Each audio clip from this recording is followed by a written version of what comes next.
Hey, it's Brett, and this is They Can't Kill Us All by Wesley Lowery. And this is the introduction, the story. Okay, let's take 'em. Within seconds, two officers grabbed me, each seizing an arm, and shoved me against the soda dispenser that rested along the front wall of the McDonald's where I had been eating and working. As I released my clenched hands, my cell phone and notebook fell to the tiled floor. Then came the sharp sting of the plastic zip tie as it was sealed around my hands, pinching tight at the corners of my wrists. I'd never been arrested before, and this wasn't quite how I had imagined it would go down. 2 days earlier, I'd been sent to Ferguson, Missouri to cover the aftermath of the police shooting of Michael Brown, an unarmed black 18-year-old. The fatal gunshots, fired by a white police officer, Darren Wilson, were followed by bursts of anger in the form of both protest and riots. Hundreds, then thousands of local residents had flooded the streets. They demanded answers. They demanded justice. In the first 48 hours on the ground, I filled a notebook, the soft words uttered through the thick tears by Leslie McSpadden, Brown's mother, as she stood for the family's first press conference since Mike's death, at scenes of destruction, including the burned-down Quick Trip gas station and the rows of storefronts that had thin wooden slabs nailed to top smashed-out windows. Scribbles I'd managed while tucked in the back corner of the overflowing sanctuary of Greater St. Mark's as the Reverend Al Sharpton led an impassioned call in response. "No justice, no peace." And the green and brown stains along the corner of my notebook from the moment I was mercifully tackled to the ground my first night in Ferguson by a homeowner I was interviewing. A tear gas canister had landed next to us while we spoke on his lawn. There are few things as exhilarating as parachuting into an unknown place with a bag full of pens and notebooks in pursuit of the story. And when the phone calls and coffee meetings and frantic scribbling are through, piecing it all together. But Ferguson was different because during the early days, it was deeply unclear what exactly the story was. Whatever it was, my arms tugged behind my back, had become part of it. I wasn't happy about it. More than 150 people were taken into custody by the Ferguson and St. Louis County Police Departments in the week and a half that followed Mike Brown's death on August 9th, 2014. The vast majority for failure to disperse, charges that came as part of acts of peaceful protest. I was the first journalist to end up in handcuffs while covering the unrest. That claim soon became a bit of a technicality, not unlike twin siblings who declares him or herself older. By the time I had been led out of the restaurant and into the bright sunlight still shining down on St. Louis early that evening, another reporter, the Huffington Post, Ryan Riley, whom I had met for the first time earlier that day, was also being led out of the restaurant, shouting that the officers had just slammed his head into the door on the way out. For the Ferguson press corps, which would eventually swell from dozens to daily reporters for local St. Louis outlets and regional reporters for national shops, and to hundreds of journalists, including ones from dozens of foreign countries, the McDonald's on West Florissant Avenue became the newsroom. Not that we all had much choice in the matter. The modest-sized dining room with a single television on the wall and a movie rental box in the back corner was the only spot within walking distance of the street where Mike Brown had been killed that had all three of the essentials required by a reporter on the road: bathrooms, Wi-Fi, and electrical outlets. Because the protests were largely, in those first days, organic and not called by any specific group or set of activists, they were also unpredictable. Some of the demonstrators came to demand an immediate indictment of the officer. Others wanted officials to explain what had happened that day, to tell them who this officer was and why this young man was dead. Scores more stood on sidewalks and street corners, unable to articulate their exact demands. They just knew that they wanted justice. Covering Ferguson directly after the killing of Mike Brown involved hours on the streets with clusters of reporters staked out from the early afternoon into the early hours of the evening. At any point, a resident or a group of them could begin a heated argument with the police or a reporter. A demonstration that had for hours consisted of a group of local women standing and chanting on a street corner would suddenly evolve into a chain of bodies blocking traffic or an impromptu march on the other side of town. And as the summer sun gave way to night, the prospect of violence, both the bricks and bottles of a would-be rioter and the batons and rubber bullets of local police officers, increased exponentially.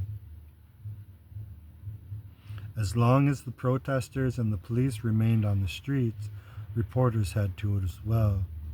Not since the Boston Marathon bombings had a year and a half earlier had I covered a story for which there was such an intense and immediate appetite.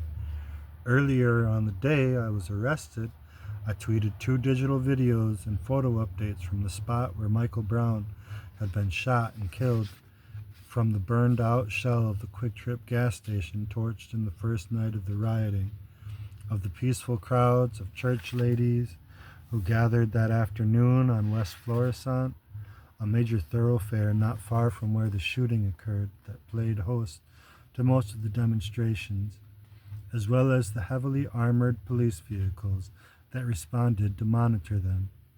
For years, updates like these would have been phoned into the newsroom with a reporter describing the unfolding situation sentence by sentence as a rewrite guy molded the news into already existing articles.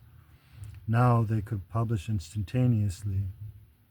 But an iPhone battery only lasts for so long, so with the deadline for the story I was writing for tomorrow's paper looming, I left the protest and made the 3-block trek to the McDonald's, bought a Big Mac and fries, and from across the room greeted Ryan and holed up in the corner of the dining room to let my phone charge. It wasn't long later when the riot gear-clad officers entered, suggesting we all leave because, with protests still simmering outside, things could get dangerous once the sun went down. Then, when it became clear that we were happy to wait and see how things developed outside, they changed their tune. Now the officers were demanding that we leave. I was annoyed, but covering protests and demonstrations often means taking direction that doesn't make sense from police officers who aren't quite concerned with your convenience, much less your ability to do your job. I kept my phone, which was recording video, propped up in one hand as I shoved my notebooks into the same fading green backpack I've carried since my senior year of high school. As I packed, I attempted to ask the officer, now standing in my face, if I'd be able to move my rental car from the parking lot. He didn't, he said, have time for questions. Once I'd finished packing, I walked past him, making my way to the door. As I walked to the exit, the officers decided that all this had taken too long, and it had been about a minute since they had first told me to leave, when I heard one officer say, "Okay, let's take him," and then felt their arms grab me from behind. Now I stood on my tiptoes, insisting to Officer Friendly that I was, in fact, complying with his demands, even though he was insisting that I wasn't. "My hands are behind my back," I shouted to the uniformed men, now pressing their weight into me as they ran their gloved hands down my front and back pants pockets, which contained an abundance of pens and exactly 0 weapons. "No, you're resisting! Stop resisting!" An officer barked back at me before I was led out of the building. On August 9th, 2014, the Saturday when 6 bullets fired by Darren Wilson entered Mike Brown's body, I was sailing in Boston Harbor with 2 of my former Boston Globe colleagues. Seated snugly in a small sailboat settled out deep in the water, we stared up at the city skyline, drifting farther from us and the planes coming into Logan Airport descending low over our heads.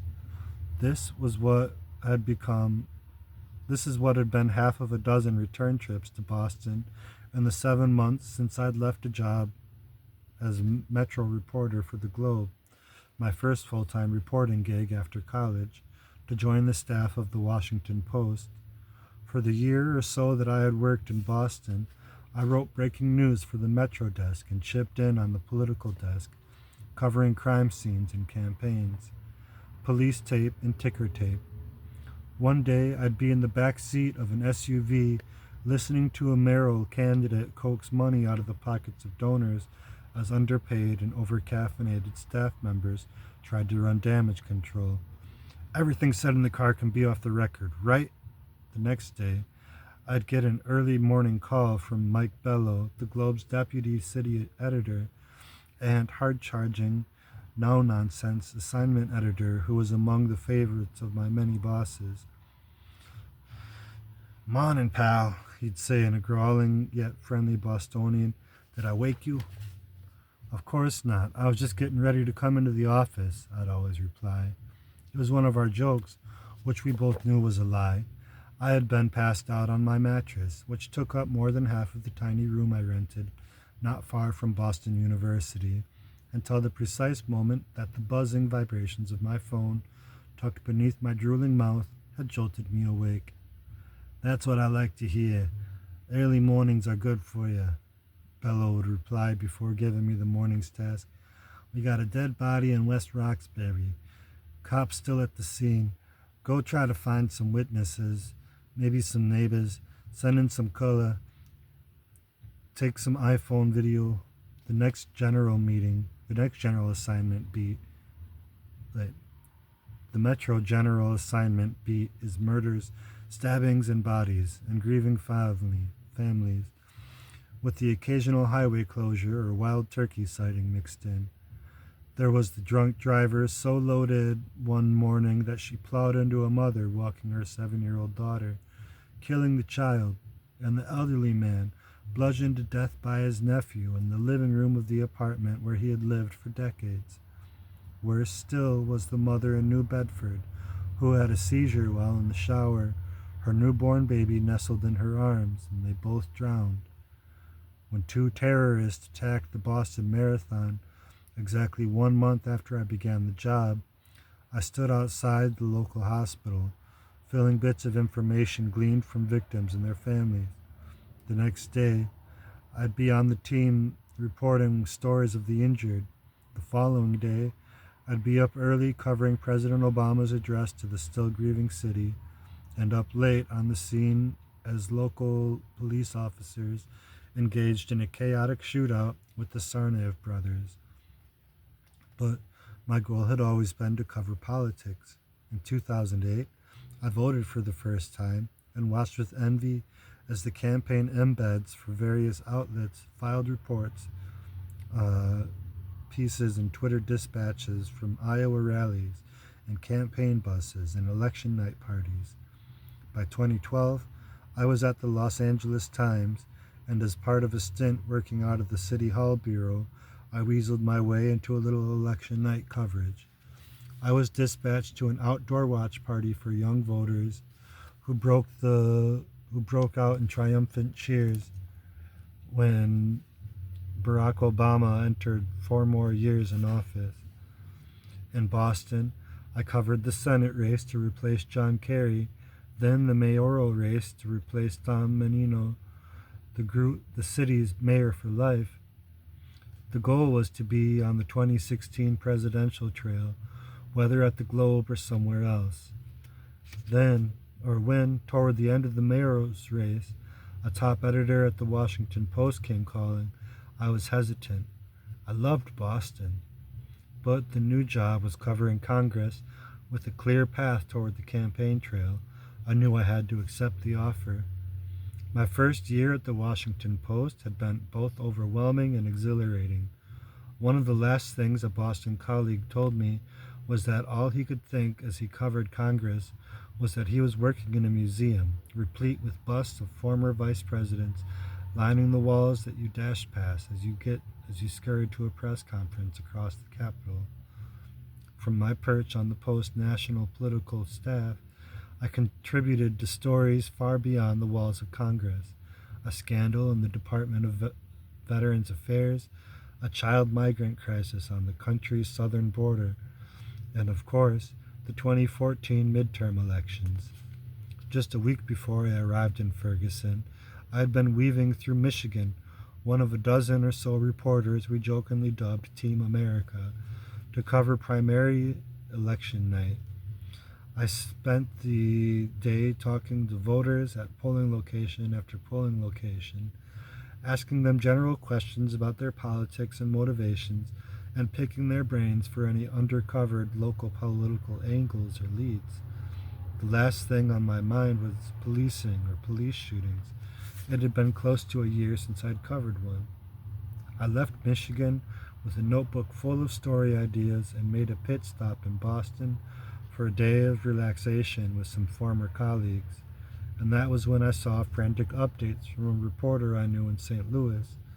The police, it seemed, had shot and killed a black kid near the city. And from the looks of it, crowds were starting to gather. Police shootings aren't uncommon, and as a reporter who is professionally acquainted with hundreds of other reporters, images of an angry vigil grieving residents weren't particularly out of place in my social media feeds. But even those early posts, Mike Brown's death just felt different. The crowds gathered near this young man's body emanated a guttural anguish. It was clear even then for those paying attention that this communal anger would not be easily muted or contained.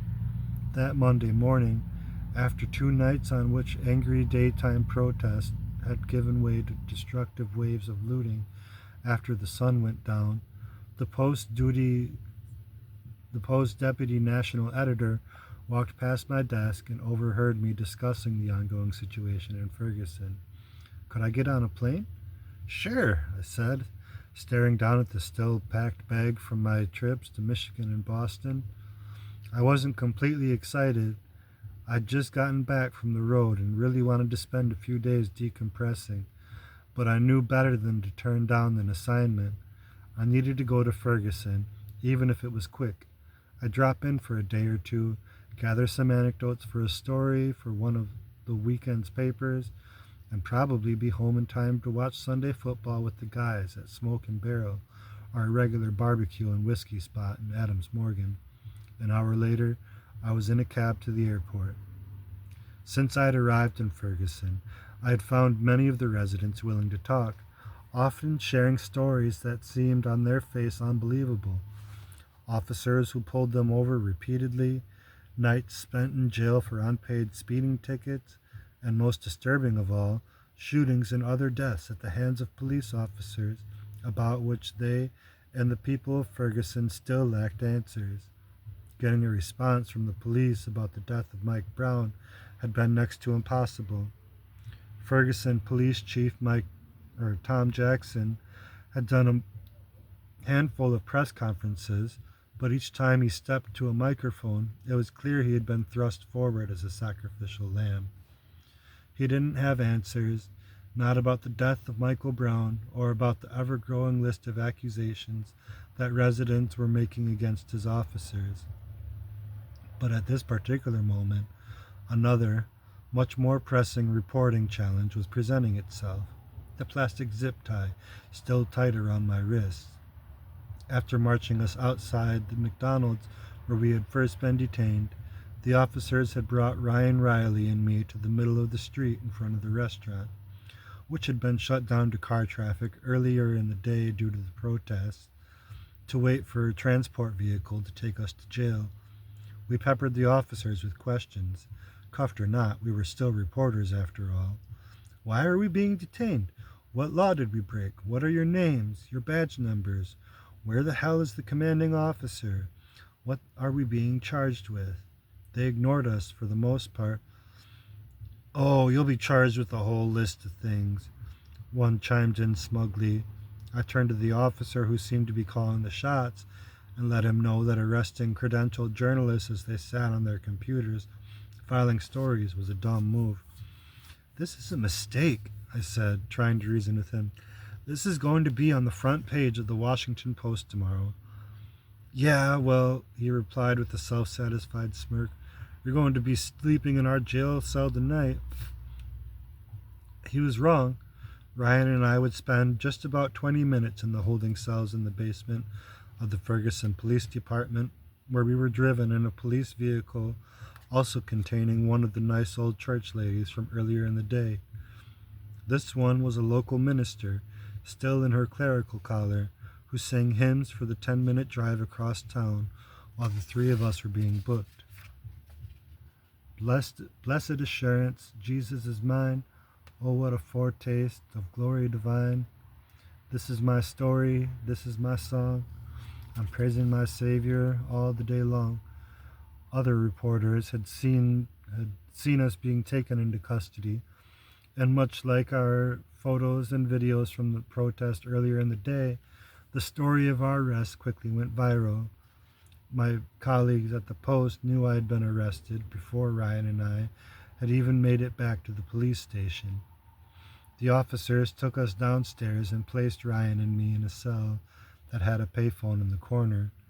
We were told, make as many calls as we wanted.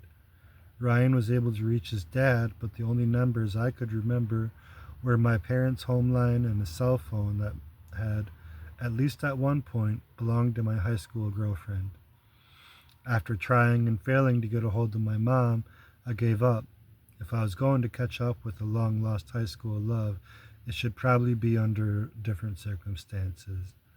It wouldn't matter. About half an hour after we arrived at Ferguson Police Headquarters, Ryan and I were turned loose. Inundated with phone calls from other reporters and media outlets, Ferguson Police Chief Tom Jackson had ordered us released by the time we were given back our belongings. Unlaced shoes, notebooks, phones, it was clear that we'd become momentary media celebrities. My editors called and emailed. Then came the text messages from Mom, as well as every friend from high school and college, check-ins from sources and government officials, and then the overwhelming wave of radio and television producers. Within moments, we were discussing our arrest on the Rachel Maddow show as we remained seated in the lobby of the Ferguson Police Department, hoping to secure paperwork that would tell us the names of the police officers who had roughed us up. It wasn't until hours later that our arrest began to sink in. I had arrived in Ferguson 2 days earlier, thinking I'd be there for a couple of days.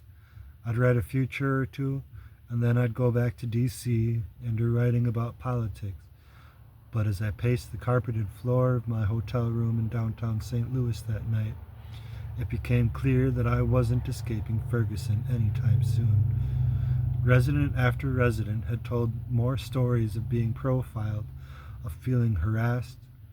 These protests, they insisted, were not just about Mike Brown. What was clear from the first day was that residents of Ferguson and all who had traveled there to join them had no trust in and virtually no relationship with the police. The police, in turn, seemed to exhibit next to no humanity toward the pained residents they were charged with protecting. Ferguson would birth a movement and set the nation on a course for still ongoing public hearing on race that stretched far past the killings of unarmed residents, from daily policing to Confederate imagery to respectability politics to cultural appropriation. The social justice movement spawned from Mike Brown's blood would force city after city to grapple with its own fraught histories of race and policing. As protests, propelled by tweets and hashtags, spread under the banner of Black Lives Matter, and with cell phone and body camera video shining a new light on the way police interact with minority communities, America was forced to consider that not everyone marching in the streets could be wrong. Even if you believe Mike Brown's own questionable choices sealed his fate, Did Eric Garner, John Crawford, Tamir Rice, Walter Scott, Freddie Gray, Sandra Bland all deserve to die? It's worth remembering now, as the Obama presidency has come to its close, what it was like to live inside the moment when his ascendancy was a still unfolding fact.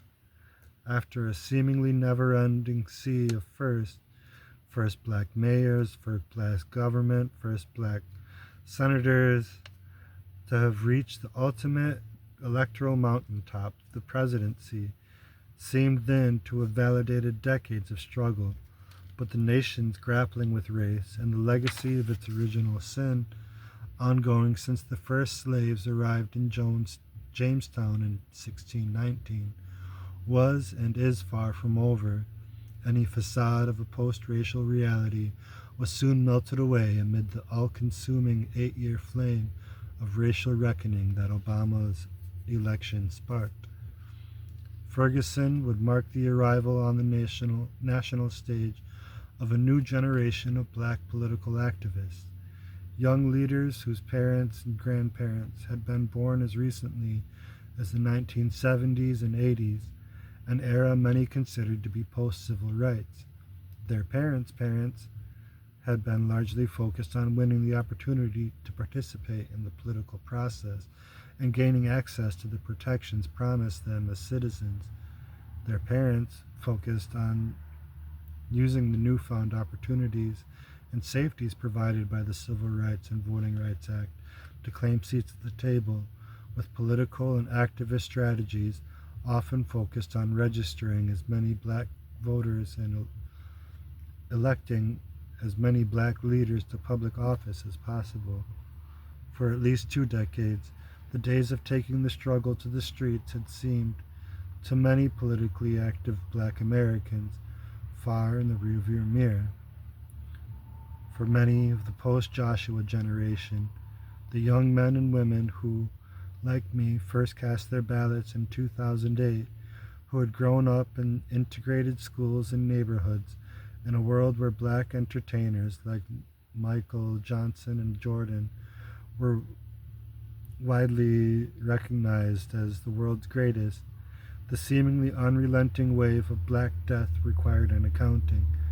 Despite the talks of so many of us this generation received from parents, teachers, and coaches, don't run from the cops, keep your hands out of your pockets, be conscious of where you're wandering. The young black bodies we kept seeing in our Facebook news feeds could have been our own. How could we explain this to ourselves or to each other? Now we were able to share what we saw and how we felt about it instantaneously with thousands of others who were going through similar awakenings.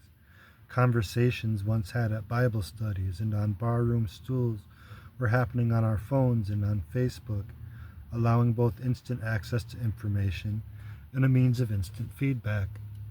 Social media made it possible for young black people to document interactions they believed to be injustices and expose their white friends and family members to their experiences.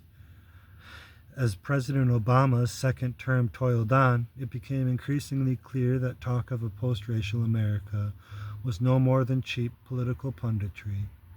A new generation of black Americans were, if anything, as emboldened by our black president as they were unsurprised by the failure of his election to usher in a fantasy period of racial healing. From the death of Oscar Grant on New Year's Eve in 2009 after he was shot by a transit officer in Oakland, California, to the death of Trayvon Martin in February 2012 by the gun of neighborhood watchman George Zimmerman in Sanford, Florida. The headlines of the Obama years often seemed a yearbook of black death, raising a morbid and depressing quandary for black men and women. Why had the promise and potential of such a transformative presidency not yet reached down to the lives of those who elected him? Even the historic Obama presidency could not suspend the injunction that playing by the rules wasn't enough to keep you safe. What protection was offered by a black presidency when, as James Baldwin once wrote, The world is white and we are black. By the time a grand jury concluded in November 2014 that there was not enough evidence to charge Ferguson police officer Darren Wilson with the crime and the killing of Mike Brown, I'd been in that city for the better part of 3 months. I didn't know then that I'd spend the next 8 months crisscrossing the country, visiting city after city to report on and understand the social movement that vowed to awaken a sleeping nation and insisted it began to truly value black life. Each day, it seemed, there was another shooting. In city after city, I found police departments whose largely white ranks looked little like the communities of color they were charged with protecting. Officers whose actions were at worst criminal and at best lacked racial sensitivity, and black and brown bodies disproportionately gunned down by those sworn to serve and protect. How many? At the time Mike Brown was killed, it wasn't completely clear. There had been several efforts by citizen journalists to count the number of people killed by police each year, but full, comprehensive data on police violence wasn't available at the national level, certainly not in real time. The lack of information made it impossible to have an educated conversation about race and policing during those early days. Police unions and law enforcement sympathizers would claim that Mike Brown's death was a one-off, while civil rights groups and emerging young activists would claim that Brown was a stand-in for countless others. Those deaths were black communities' reality. They were left with no way to quantify that truth to a skeptical majority, white media, or by extension, the nation. In interviews over the months,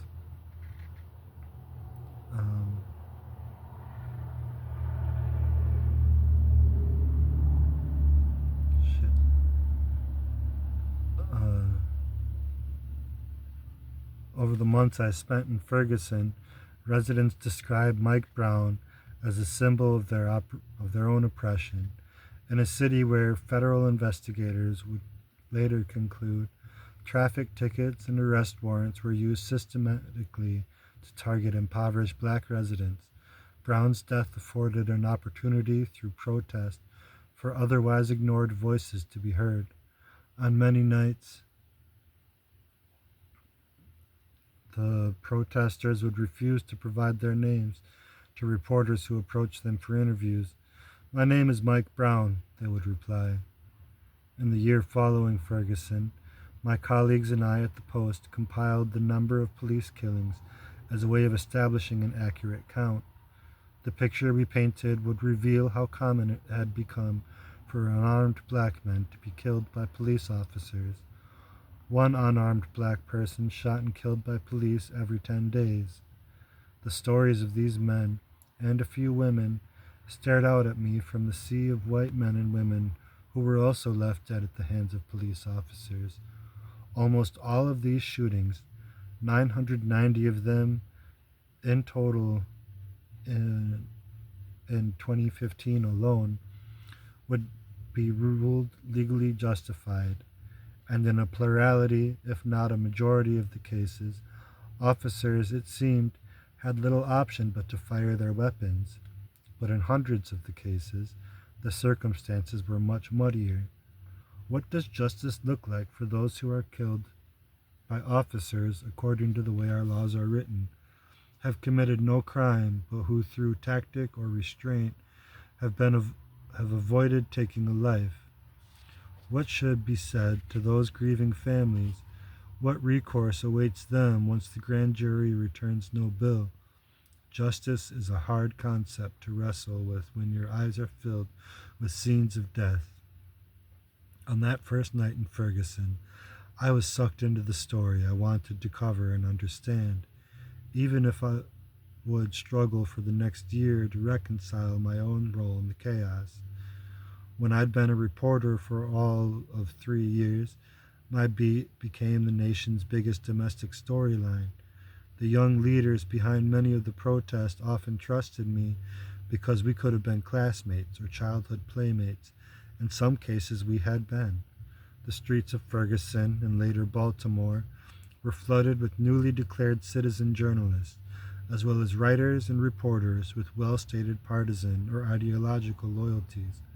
They, along with scores of live streamers who used phone apps to broadcast live images and audio from the often chaotic demonstrations and nights of rioting, played a crucial role in the creation of the movement. But my role, I knew, was different. My fundamental professional obligation was to fairness and truth. Among those truths, however, were these. I'm a black man in America who is often tasked with telling the story of black men and women killed on American streets by those who are sworn to protect them, but who historically have seen and treated those men, women, and even their children as anything but American. That story didn't start or end on the streets of Florida. I write this book from the messy notes I compiled as I reported, by looking back at what I wrote in the Washington Post, and from hundreds of interviews with young protest leaders, elected officials, police officers and chiefs, and the families and friends of those who in death became national symbols. The messages of the Ferguson protester, or the Cleveland protester, or the Charleston protester, the Baltimore protester, the Missouri protester, and the Baton Rouge protester were in many ways different. Nuanced demands specific to each locale, but there was an underlying message, a defiant declaration bursting from the protest chants in each of these cities, perhaps best captured by a sign left by a demonstrator near the site of the shooting of Antonio Brown, who was the last in the string of black men killed by St. Louis police in 2014. You can't kill us all. The story of Ferguson, Cleveland, and Baltimore is that of the fractured and neglected relationship that exists between those who walk the streets without a badge and those who wear one. This gulf of trust only widens and becomes harder still to fill with each shooting, and in the conversations about accountability and reform, when they stall each time, as we saw earlier this year in Dallas and Baton Rouge, when an officer's life is deliberately targeted in the name of vigilante justice. 2 years after America's great awakening to the reality of police violence in the streets of Ferguson, the same distrust, pain, and suspicion that drove thousands into the streets flow through the veins of millions of black and brown Americans. The story of Ferguson remains the story of America. And if you want to hear more, I'm going to read each chapter one at a time. Try to do 2 or 3 chapters a day maybe. But I also trying to make some money, self-employed here, so might need to focus on some other stuff if other happy surprises pop up. Please like and subscribe so that you can check out more of this. I read a broad variety of things, essays, read a better part of the Chronicles of Narnia, a lot of different stuff, and it's how I learn. I like to be able to share and expose other people to the ideas I encounter. So thank you very much, and have a good day.